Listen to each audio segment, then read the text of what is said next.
حزب النور من تقديم المرشحين في قوائمه في انتخابات مجلس النواب؟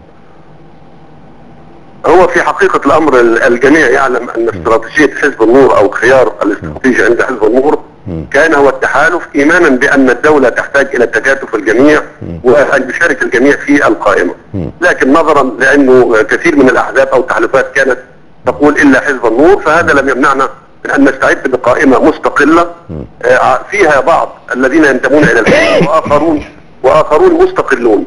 وبالفعل انتهى الحزب من إعداد قوائمه وتقدم بالأمس إلى اللجنة العليا للانتخابات في قائمة غرب اللي هي اسكندرية والبحيرة ومرسى مطروح، واليوم الحزب يتقدم بقائمة الصعيد. وإن كنت علمت منذ قليل أن هناك استكمال أوراق خاصة بخطاب تحركات المصريين في الخارج. هكذا مضى الحزب في طريقه ويقدم. يعني هنا يا دكتور شعبان حضرتك بتأكد أن الحزب أيضا يخوض هذه الانتخابات منفردا، لكن على قوائمه بعض المستقلين وليس جميعهم ينتمي إلى حزب النور. متى تكتمل القوائم؟ يعني باقي القوائم هتقدم خلال ايام، لانه عندما احنا 48 ساعة ينتهي او يتم اغلاق باب الترشح. نحن تقدمنا بالامس بقائمة غرب اللي هي البحيرة واسكندرية ومرسى مطروح، واليوم يتم تقديم قائمة الصعيد.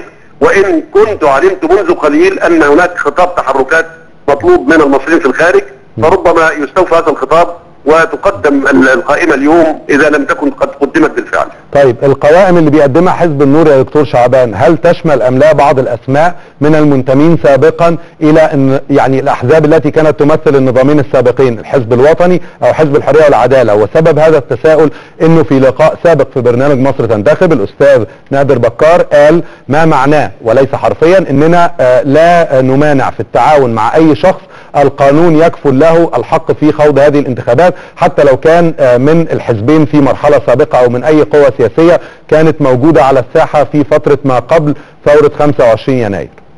انا اؤكد لسعادتك ان القوائم ستظهر اسماءها في الواقع المصري، وسيرى المصريون ان هذه الاسماء مستقلة او تنتمي الى حزب النور، وبالتالي ليس لدي ما يشير الى ان هناك من ينتمي الى احزاب اخرى، الا اذا كانت شخصية كانت قريبة جدا من الحزب الوطني لكنها كانت شخصية معروف عنها النزاهة ونظافة اليد وغيره، لكن حتى هذا لا اعرفه. لكن اقول انه ربما، لكن تصدر الاسماء امام المصريين وسيرى قوائم حزب النور، وكل من يشك في هذه القوائم سيرى بنفسه هذه الاسماء في القريب العاجل.